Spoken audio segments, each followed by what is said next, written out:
Ongi etorriak zuena da hitza podcast atal berrianetara, Oharso Bidasoko hitzaren ekimenez. Hainbat podcast egingo ditugu, hainbat gai jorratuz, sorta polit bat izango da, gure 6 herrietako testigantzak bilduz. Gaietaz hitz egiten dudanean, edozer izan daiteke. Gaurkoan, lehenengo hontan, etxebizitzaren afera jorratuko dugu, baina, agian hurrengoetan beste gai batzuk ukituko ditugu. Esandakoa, aste hontan, etxebizitza gazteen ikuspuntutik jorratuko dugu. 3 protagonista izango ditugu, gure 6 herrietako hiru herritar. Lehenengoa, Ainhoa Marizkurrena, etxebizitza sindikatutik etorriko da, haien jarduna eta hitz egitera egiten dutena eta ematen duten babesaz mintzatzera. Beraz, ongi etorriak eta hasi emango diogu hasiera honi. Atzalde hona, ongi etorri zuena da hitza podcastera, plazar bat zu hemen ukitzea.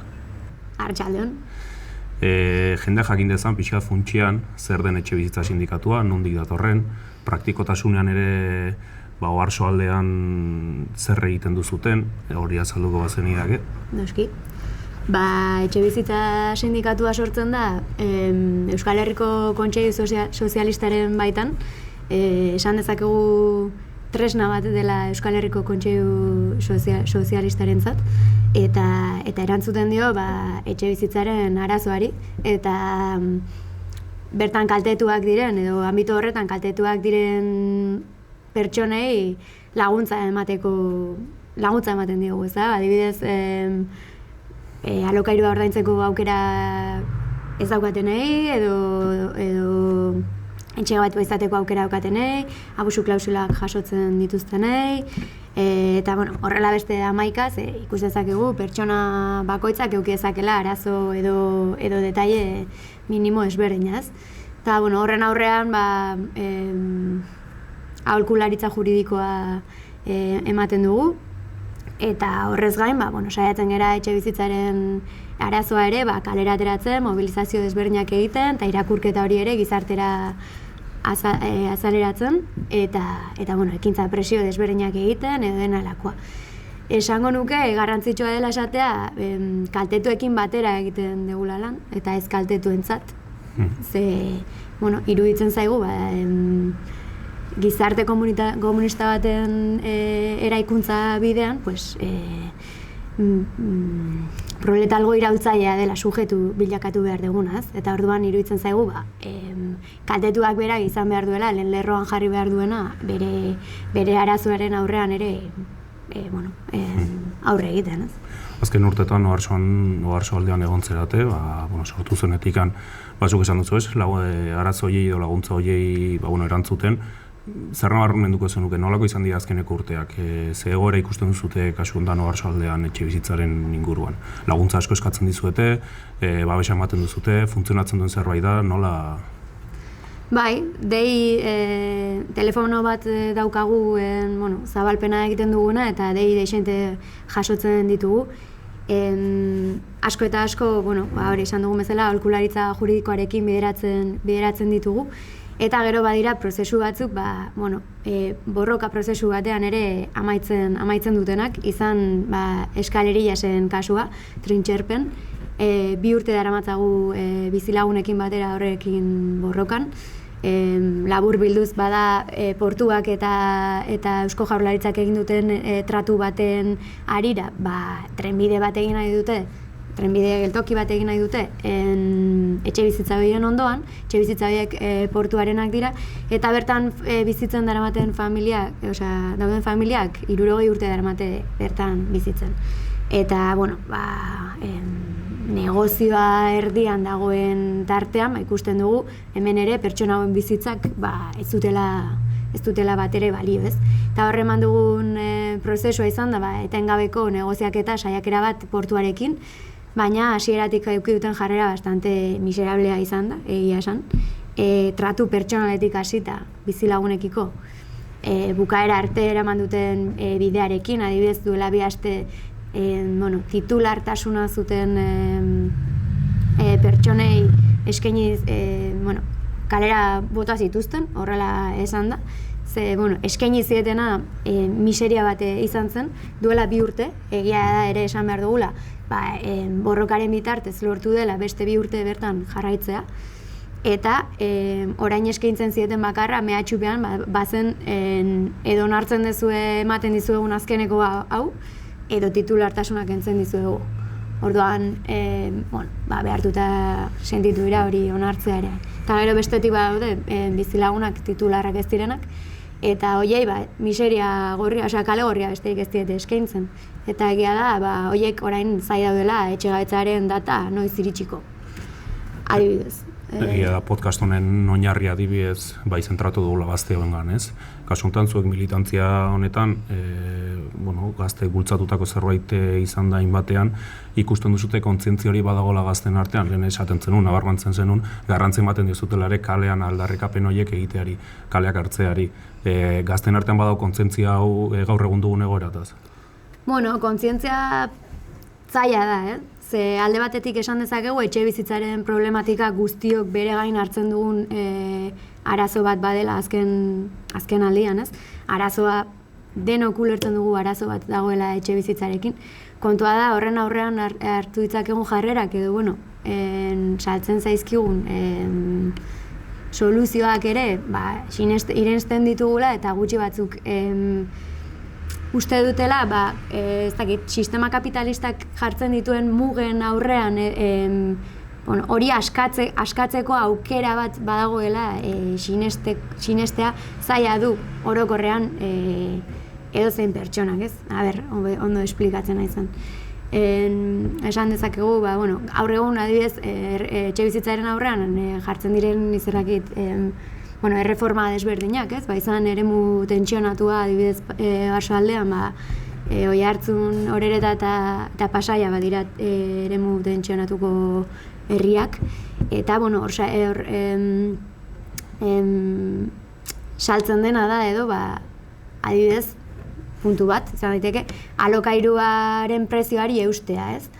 Eta, klaro, eustea hitza berak, esaten du, orain arteko alokairua normala edo onargarria izatea onartzea, ez? Eta gainera horren aurrean ikusi behar dugu ez dagoela alokairu eskaintzarik. Atzo bertan sartu nintzen idealista delakoan, eta Oiartzun da Lezon, 0. Eta Orereta eta Pasaian 3 bat aukera daude. Guztien prezioen bat azuestekoa 1.000 euro, 1.200 euro inguruan dago. Orduan, horren aurrean laguntza oro, noski guztiok onuragarriak direla, baina horren aurrean horiek onartzea bakarrik ezin da izan soluzio horrekin ez gera iritsiko, eta horren kontzientzia bada zerbait landu behar dena eta zerbait, eta horretarako etxe bizitza sindikatua ere saiatzen da kalera ateratzen, ikuspegi bat, ez azkenean. Zaten zenunan badagoela jende hori, zuen zerbitzua edo zuen laguntza edo zuen babesa eskatzen dizuetela, nabaritu duzute kasuntan gazteak hurbiltzen direla edo ezinezkoa da gaur egun gazte batek aurrelako arazo bat eukitzea, gehien bat arazoa eukitzeko lehenengo etxe euki behar delako, ez da? Izan daiteke. Egia da perfila ez dela ingaztea, helduagoa izaten da, gehien bat etxe bizitza bat baduena ja da eta hor sortzen direna, zu esan bezala arazoak. Gazteen arazo nagusia eta ehuneko handi baten arazo nagusia da etxe bizitzarako sarbideari ez daukagula, ez? Etxe bizitza baterako sarbidea, ez? Alokairurako eta are gutxiago etxe bizitza bat erosteko, ez? Hor existitzen dira diru laguntzak, adibidez, baina horiek ere baldintzaz beteri daude, adibidez izan adina edo etxe bizitzaren prezioa, alokairuaren prezioa, zure soldataren zera, eta gazteen kasuan ikusita normalean gazteen lanak edo aldi baterakoak direla edo gaizki ordainduak direla edo nalakoa, oraindik eta zailagoa daukate emantzipatzea edo dena helakoa. Esan behar da ere, diru laguntzen mobidak logika bera alimentatzen duela, elikatzen duela. Azkenean diru laguntzak ematen diren diru laguntza poltsiko berean amaitzen du. Hau da, errentisten poltsikoan, hau da, itzultzen gara berriro gauza berera, ez? Logika bera aldatzen ez baldin bada, hau da, etxe bizitzak ez badio merkantzia izateari uzten, ez bada negozio izateari uzten, inoiz ezingo dela soluzioa etorri, ez? Kasuntan, zu Pasaia pasara, lehen hitzain du pixkat eskaleria zen arazoa da, afera hor badagoela. Nola ikusten duzuzuk zure ingurua, zure lagunak, zure inguruko gazteak, badute itxaropen puntu hori, itxaropen puntu horrek igual individualistagoak egiten ditu, nik nirea lortu nahi dut, nire dirua lortu nahi dut, nire etxea lortu nahi dut, edo nolakoa da egoera gazteen artean kasu honetan Pasaian? Hombre, pentsamendu individualista bizi gerala garbi dago. Eta ezakite erantzuten guztiz realitatea Pasaian gazteengan ere nola dagoen. Baina esan dezakegu, aurrekoan Pasaiak atera zuen, Pasaiako udalak atera zuen txosten baten arabera adibidez, pues, bertako biztanle bakoitzak 135 eskaintzen diola, dedikatzen diola etxe bizitza ordaintzeari, trintxerpen zerbait gehiago. Eta hori bataz besteko bat dela ikusita. Lehen esan bezala, media prezioan alokairuan 1.000 euroan edo baldin badago, eta imaginatu 1.200 edo soldata minimoa jasotzen duen norbaitengan, euneko dedikazioa du etxe bizitzari, esango dazu gaur egun gazte batek ze aukera dituen horri eusteko. Eta hor badago azkenan, ez? Autopresio bat edo kanpotik etorri daitekena, ez? Badirudi bizitza hontan beti esan digutela, ez? Etxe auki behar duzu, bikotea badirudi auki behar duzula, seme-alaba auki behar dituzu, zure auto auki behar duzu, presio hori gaur egun zu guzti hor dagoela oraindik? Bueno, ez dakit, esaten da orain, farre egiten da ere bai, ez? Oraindik zure seme-alabak edo 30 urte ditu, 35 urte ditu, inkluso 40 igual, eta oraindik etxean dago, ez? Ta jo noiz arte eta zakiz eta horren inguruan barre mordoa egiten da, ez? Neri grazia gutxiko bromak iruditzen zaizkit, askotan ezintasunean daude oinarrituak, ez? Egia da gero topiko horiek ere existitzen direla, ez? Hori bada ere beste, gizarteak exigitzen dizkigun pauta batzuk jarraitzea eta hori presio extra bat da ere, bai, ez? Eta gero zakit, igual bagera ere helduagoen gandik erentzian etxe bizitza bat jasoko egun belaunaldia ez esaten dute, ez? Baina horrek ere igual arrakala handiagoa sortzen du daukagunon eta ez daukagunon artean, ez dakit. Kasu honetan eskaleria aipatu duzu, ez dakit baduzuten beste borrokaren bat justu orain aktibo edo hortan zabiltzaten? Bai, eskaleria aipatu dut lehen galdetu ezunean eskualdeko egoera zein dan. Baina badago horretan beste kasu handi bat edo lausadako etxe bizitzak direnak. Eta horregia da, adibidez, kolokan jartzen duela berriro ere, erreformak edo lege berriak edo dakartzan araudiak edo onurak komila artean edo aldaketa posible horiek, ez? Azkenean lur publikoan eraikitako etxe bizitzak dira eta hor daramaten 5 urte bizitzen daraman jendia orain kalean geldituko da. Kontratua firmatu zuten 5 urterako, hala eskatu ziolako Eusko Jaurlaritzak, horrela egiten ez bazuten urtebete kenduko zieten etxe bizitza publikoen zerrendatik, eta orain 5 urte pasa dira eta kale gorrian aurkitzen dira. Inork ez die bermatu duela 5 urtetik ona, egoera aldatu zaienik hobera, edo inkluso etxe bizitza lortzeko orain erreztasun handiagoa izango dutenik. De hecho, esango nuke agian zailagoa dutela, ze gaur egun egoera duela 5 urteko baino zailagoa da. Orduan hor ikusi dezakegu ere, instituzio publikoak eta aurrera daramazkiten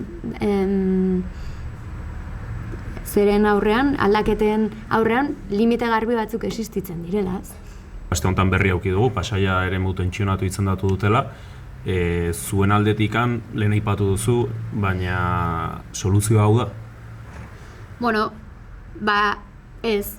beti daude lehen esan bezala, beti dira onuragarriak, ez? Osea, aldaketa oro eta guztioi lagungarriak diren, ezagit, eskua botatzea, esango dugu, beti hartuko dugula ondo, ez? Baina azkenean, eremu tentsionatuak pues bere limiteak ditu ere, bai, ez? Lehen aipatu bezala, alokairuaren prezioari eustea dakarrena, edo adibidez, etxe bizitza eskuragarriak bideratzeko, osea, bultzatzeko plana edo ere, bai, ez? Horren aurrean ere aurkitzen gara, adibidez, horeretan eraiki ziren altzateko etxe bizitzetan, Lezo aldean edo eraiki zirenak, 29 besterik ez ziren babes ofizialekoak, eta 79 ziren horrelako, uste dut horrelako horitzela zifra, librekoak, ez? Eta librekoek 400.000 eurotik gora balio dute. Orduan, zenbaten gana iristen dira, zenbaten gana daude neurri horiek bideratuta, ez? Oraindik ere gelditzen gara gizarteko 100% handi bat merkatutik kanpo edo aukera lortzetik kanpo. Horregatik esaten dugu etxebizitza sindikatu sozialistatik ere bai, bideak beharko lukela negozioarekin amaitzea eta horretarako sistema kapitalista hau abolitzea.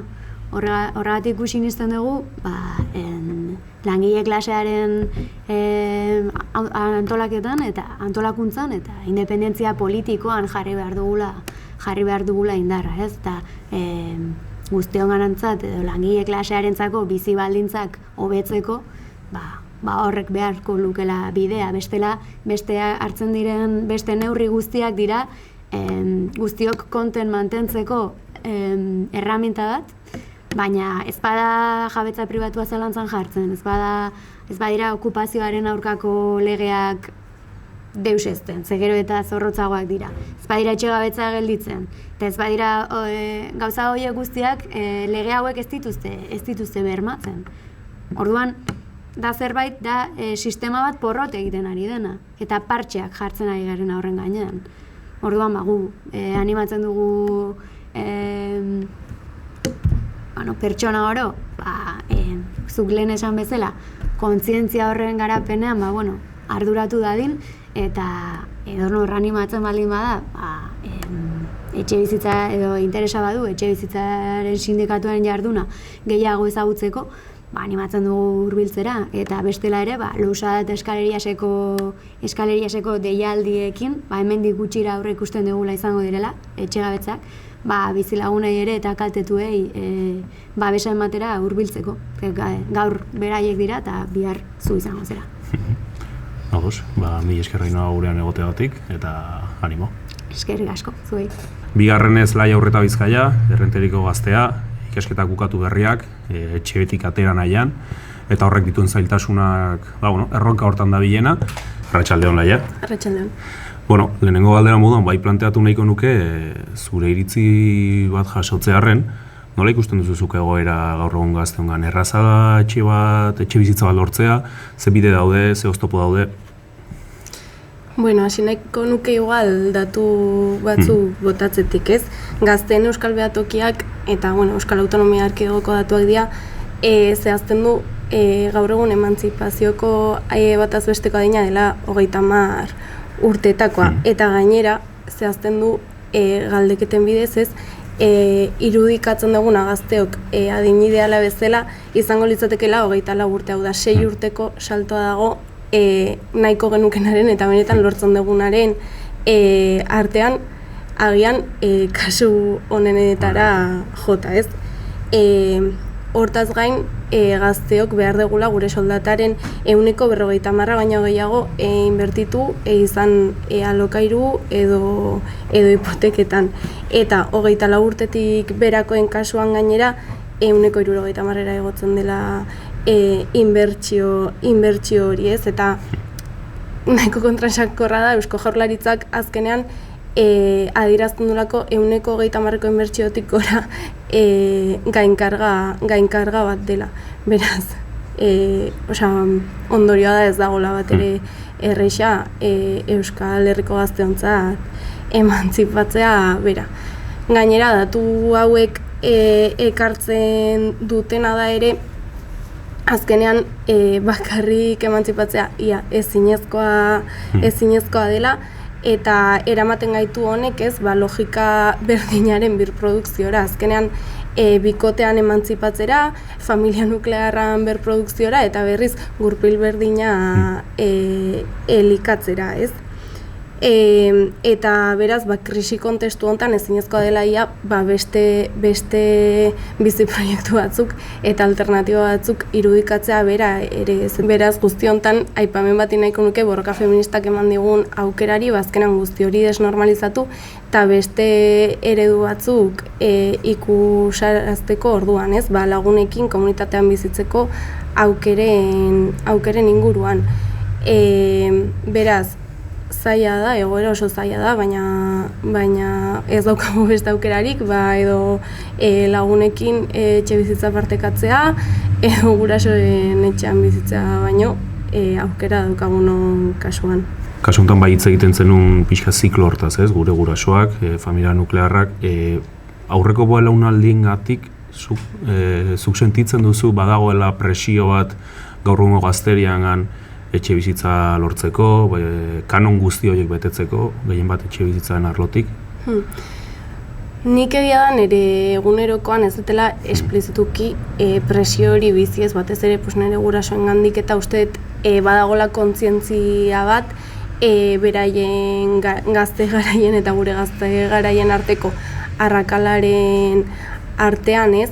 Hala ere badagola etxe bizitza lortzea bera eta batez ere jabetzan lortzea bera espektatiba bezala irudikatzen du belaunaldi bat dela, beraiek hori bizi izan dutelako, ez? Hala ere uste dut hori ere batorrela agian konturatze batetik, ez? Gu izango garela lehen belaunaldia gure gurasoak baino okerrago biziko garenak, ez? Beraiek bizi izan dutela beti hazkunde fase bat eta batez ere baldintza sozioekonomikotan beraien gurasoen hobekuntza bat belaunaldi, baina guri guztiz kontrakoa tokatu zaigula eta beraientzat ere gogorra izan behar dula, gure gurasoentzat, belaunaldi horrentzat hortaz jabe izatea eta beraz badu presiotik eta badu nahitik agian ere. Askotan esan izan da, ez? Etxe bizitza eskubide moduan ulertzen dutenak badira, etxe bizitza negozio moduan ulertzen dutenak ere badira. Zuk nola ulertzen duzu? Zure ustez etxe bizitza gaur egun negozio bat da, gure inguruan horrela ikusten da? Nik uste etxe bizitza gaur egun dela adierazle handiena bizitza eta kapitalan artean dagoen talkarena. Jasoa dago eta hori horrela da, etxe bizitza eskubide bat da. Kontua da gero, estatuek eta egiturek ez dutela beraien bete beharra betetzen eta ez dutela hau efektibo egiten. Uste dut hemen akatsa dela etxe bizitzaren krisia edo etxe bizitza eskubide bezala bermatu ez izatea, ulertzea isolatuta gainontzeko egoeratik, ez? Izan gazteok pairatzen dugun prekarizazio prozesutatik edo desberdintasun sozialen areagotzetik. Uste sistema oso baten galeran sintometako bat dela eta beraz neurriak ez badira benetan oinarriko arazora jotzen, ez? Eta uste askotan gertatzen dela izan emantzipa gaztelagunetantzeko neurriekin, benetan ez zaiola benetako erantzun bat emango arazoa berari. Kasutan zu horeretarra zara, nola ikusten duzu zure inguruan, nola ikusten duzu horereta zehazki herri moduan? Nik uste ondo laburbiltzen duen klabe bat dela, horereta izan dela Euskal Herriko lehen herria eremu tentsionatu bezala izendatu dena. Bete behar dien bi baldintzak betetzen dituelako. Alde batetik, 5 urtetan alokairua igo da prezioz 17,2 eta bestetik hipoteka edo alokairuan egin beharreko karga suposatzen duen karga, da 133koa. Hau da, Eusko Jaurlaritzak jartzen duen muga baino altuagoa. Eta gainera uste Donostiko metropolia izateak ere asko baldintzatzen dula hontan. Eta uste, kriston arrakala dagoen eskaintza eta eskarian artean, batez ere alokairuan ez dagoela ia ezer, eta egunerokoan oso zaila dela eskaintza bat ere aurkitzea, eta are gutxiago irisgarria eta gazteontzat irisgarria den eskaintza bat. Lehen aipatzen zenuen kontzientzia hitza. Kontzientea gara gazteok dugun egoerataz, badakigu zer egin, edo oraindikan eskutatzen gera batzuetan gure gurasoen pantaila horren atzean. Nik uste kontzientzia badagola eta dagona dela espektatiba falta ikaragarria. Azkenan etorkizun iluna ikusten degula, dagoen aukera faltagatik, errealitatea da, eta horren aurrean uste hainbat aukera daudela. Bat izan daitekela desmobilizazioarena eta gertatzen dena, azkenean desesperantza horretatik ezer ez egin, eta seguramente ez dakit zenbat urte arte gurasoen etxean geratu eta aldenean etxebizitza bat erosi. Eta uste dut beste aukera bat dela, benetan borrokatzea, honen inguruan politizatu eta mobilizatu eta borroka sozialen bidez benetako erantzunak exigitzeko aukera. Eta uste dut hori ere badagola, eta badagola gazteria bat hontaz kontziente dena eta benetan ardura hartu eta borrokatzen duela. Ikusita herri askotan, eta kasu honetan ikuste Euskal Herria globalki ere, badela kezka bat, etxe bizitza eta dugun egoera, izan daiteke ez dakit, pizteko, gazteen kontzientzia hori edo gazteen mobilizazio hori pizteko abia puntu bat izan daiteke.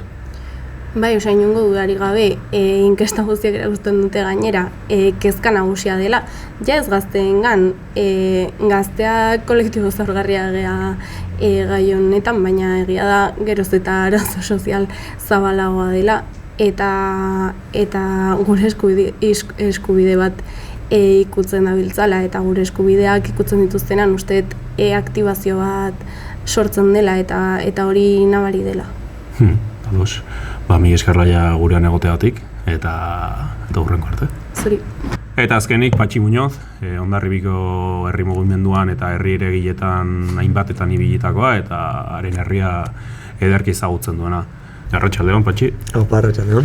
Vale, denok badakigu, Varsovia Bidasoako testu inguruan Hondarribi bada herri garestinetako bat, lurzorua buruz hitz egiten ari bagara. Bataz besteko etxe bizitza 500.000 eurotan dagoia. Zure ustez, gaur egun Hondarribiko gazteriaren hein handi bat hemendik 10-20 urtetara Hondarribin bizitzeko aukera izango du? Hombre, iruditzen zait behintzat gure artean, gazteen artean, hori ez dela sentsazio. Sentsazioa da, gurasoen etxetik joan nahi baldin badugu behintzat, kondenatuak gaudela alde egiteko edo, aukera txarrenetan txarrena onartu behar izateko. Nik ez naiz gai hemendik 10 urterako etorkizuna asmatzeko, baina behintzat horrela jarraitzen badu tendentziek orokorren, komplikatua ikusten dut. Panorama orokorra. Gutxi gora bera Hondarribin 10 etxetatik 2 hutsak daude. Hau da, bigarren etxe bizitza dira, etxe bizitza turistikoa dira, hutsak daude. Ze egoera eragiten du honek herrian? Hori kuriosoa da nola ezakizkit datu zehatzen, baina gutxi gora bera gazteen demanda hainakoa da, zuk esaten duzun datu hori, etxe bizitza hutsak turismora bideratutakoak edo bigarren etxe bizitza direnak. Bitartean, badaude diskurso batzuk edo planteatzen dutenak eraiki behar dela, eta zuk ematen didazun datu hori interesgarria iruditzen zait, hausnartzeko, ia bakarrik soluzioa den eraiki behar dela, edo orokorrean etxe bizitzaren inguruan dugun ikuspegia aldatu beharko genuken, ez? Zuk esatu zuereki behar da, hemendikan aurrengo urteetan, aurten Hondarribiko hirigintza antolamendu plan generala APOA deitzen dena onartzen bada, horrek albidetuko du hainbat etxebizitza publiko eraikitzera. Zuk uste gazteengan horrelako notiziek etxebizitza publikoak irekiko direla lasaitasun bat emate dute, edo lasaitasun hori ez dakit, faltsua da. Bai, bueno, bi gauzak, onartu behar da etxebizitza horiek eraikiko direnak, gero eskuragarri egongo direla, ezakigu benetan ze puntaraino ekonomikoki eskuragarri gazteentzat eta bar, hori onartu behar da, hori egongo da, eta horrek jendeari ematen dio nolabaiteko itxaropen bat. Baina egia da, gaiaz interesa duenak eta pixka bat sakontzen duenak benetako soluzioetan edo benetan ze onura ekarriko dituen etxebizitza horiek eraikitzeak edo ikusten da oso mugatua dela, etorkizun hori ere. Orduan, bai, etxebizitza herriak eraikitzea ondo, etxebizitza ekonomikoki eskuragarriagoa izatea ondo. Baina oraindik badago asko egiteko edo arazoa oraindik hor dago. Eta hor badirudi egongo dela. Esatuzu arazo hor dagoela, Hondarribiko gazteakin batean beraien herrian bizitzeko zailtasunak edukiko dituztela edo baditugula gaur egun. Gazteak kontziente dira hortaz, kontziente dira arazoaz? Bueno, nik esango nuke baietz, orokorrean badela gazteen artean kezka iturri nagusia edo printzipaletako bat. Orokorrean guri ezitu digute horrelako bizitza eredu batekin edo aspirazio batzuekin, eta etxe bizitzaren auzia edo arazoa iruditzen zait dela pentsamendu hori edo aspirazio horiek frustratzen dituen lehenengo elementu nagusia, eta horrek sortzen du baita krisi existentzial bat edo gazteen artean, eta bai da. Gero, ezakitze punturaino jendearen benetan errealitatea nola den eta horren guztiaren kontziente, datuak ezagutzen ditun, badakien nondik joko beharko luketen soluzioek eta oso komplikatu da hori ere bai, eta igual jende dago nora ez moduko batean, baina kezka sortzen duela, behintzat, nik nahiko ikusten dut. Duela urte asko esan genezake Hondarribia herri arrantzale bat zela. Gaur egun herri turistiko bat da. Zure ustez, zer nolako eragina dauka gaur egun turistifikazio horrek eta batez ere etxebizitza turistiko horiek Hondarribiko etxebizitzaren egoeran? Bai, nik uste dut evidentea dela Hondarribin behintzat faktore nagusia dela turismoaren ekonomia hori, edo turismoarekiko dependentzia etxebizitzaren arazoa ari garenean. Hori izan ere dagoen eskaintza gutxi hori, etxebizitza, alokairuari dagokionez edo, askotan izaten da denboraldiko alokairua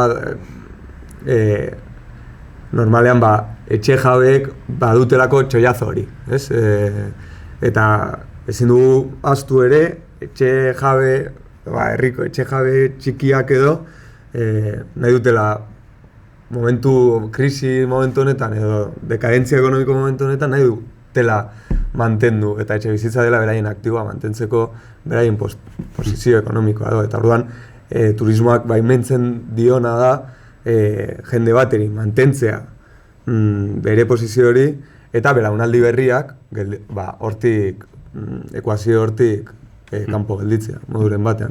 Orduan hor turismoak eragin handia du eta frogatzen da ikusten errealitate oso antzekoa dugula Zarautzen, Donostian nite kuento, eta kostaldeko turismo handia politak diren eta postalerako saltzen duten olako herrietan arazoa gogortzen dela, ez? Orduan, bai.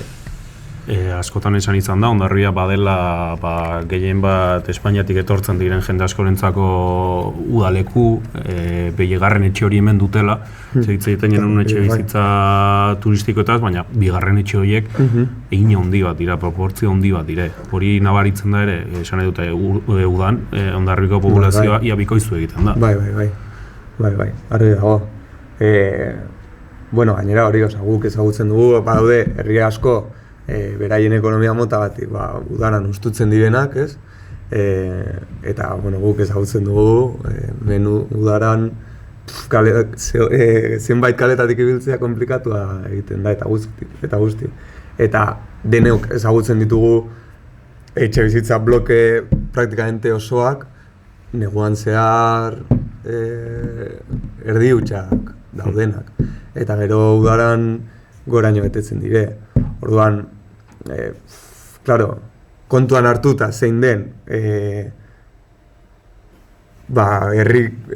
herrian bizi garen gazteon drama hori edo, ezakit pentsatzeko ematen du, ez? Hori hor dago, nik ez dute esango zer egin behar den etxe horiekin, baina, ezakit, buelta batzuk eman beharko genizkion gai horri. Etxe bizitza lortzea zaila da, hori nik uste argi dagoela, eta esaten dutzunarekin bizipenak eta testigantzak hor daude.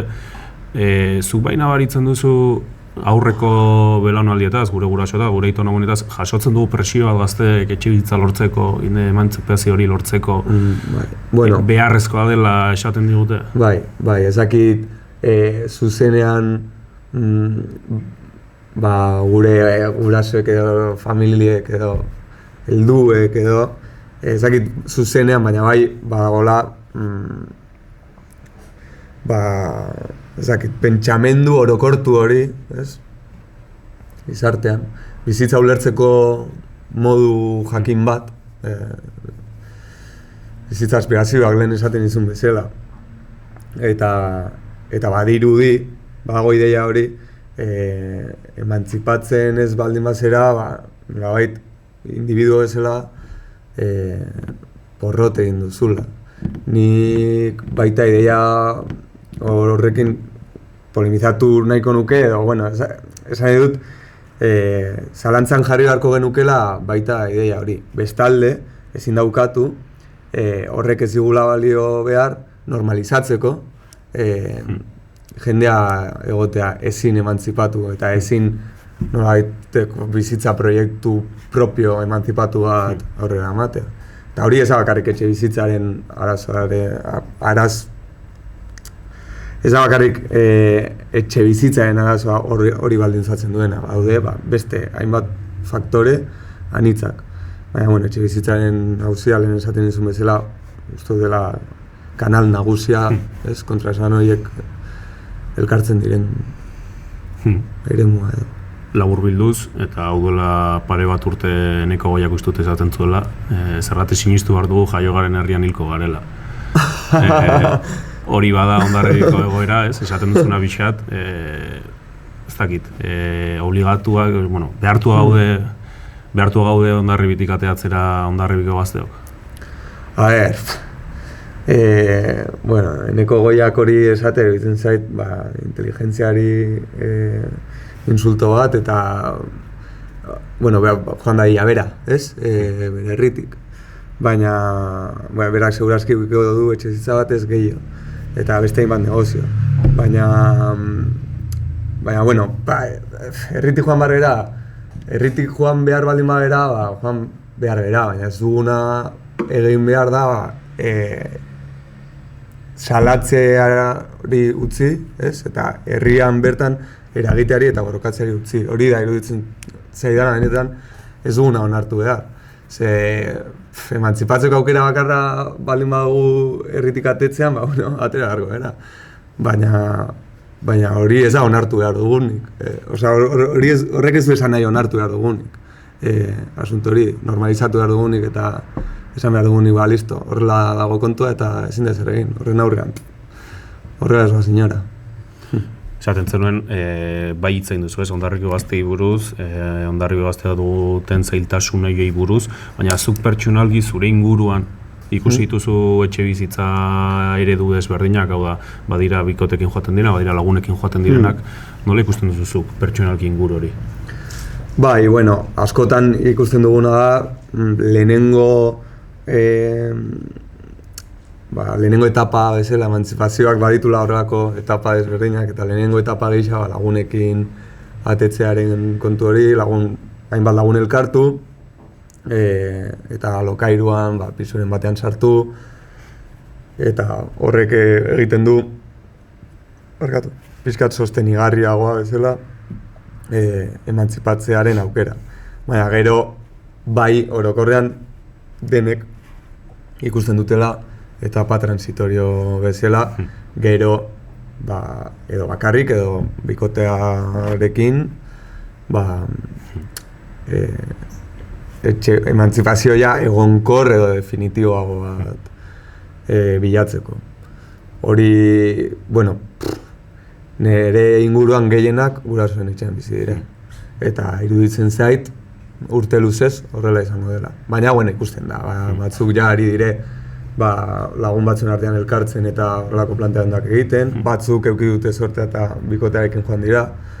Bakarrik, ez dut inor ezagutzen momentuz, bakarrik oso komplikatua da momentuz behintzat, eta bueno, karo, hori da, bikoterik ez duenak eta ez duenak nahi lagunekin egon, jai du momentuz. Baitzeko, lehen hitz egiten genuen apuataz eta horrek ekarriko dituen aukera berrietaz, eremu tentsionatu izendatzeko prozesuare hor dago, oraindik ez dago izendatu noski, udalak, Hondarribiko udalak bai erabaki hori hartu dela, abia puntu hori hartu duela aurrera egiteko, uste duzu hurrengo urteetan aldaketak etorriko direla edo badirela instituzioetatik iristen diren mezuak eta bertan gelditzen direnak? Nik, egia esan orain momentu honetan ezin dizut esan sakonean eremu tentsionatuaren asunto hori zergatik ez dudan inongo konfiantzarik horrekin. Badakit egunkarietako titularrak bete dituela edo betetzen dituela gai horrek, behin edo bitan saiatu naiz ondo informatzen horren implikazioez, eta iruditzen zait publizitateetik haratago gutxi duela, edo batzuen kasuan publizitatea, beste batzuetan agian saiakera zintzoa, baina frustratua, ez? Ari gera ikusten nola azken urteetan badauden horrelako neurri politiko desesperatu batzuk, etxe bizitzaren emergentzia identifikatzen du gizarte guztiak eta sektore politiko guztiek identifikatzen dute, eta bakoitzak ematen dio bere irakurketa, baina realitate inapelable bat.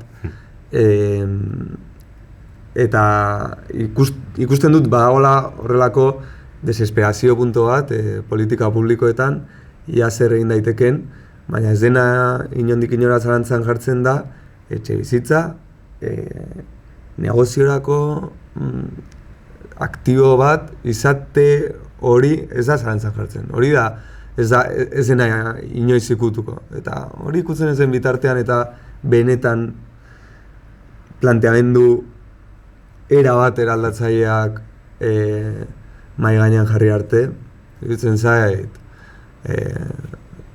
pampa hori hambre para mañana. Mi esker Patxi gurean egoteagatik eta hurrengo arte.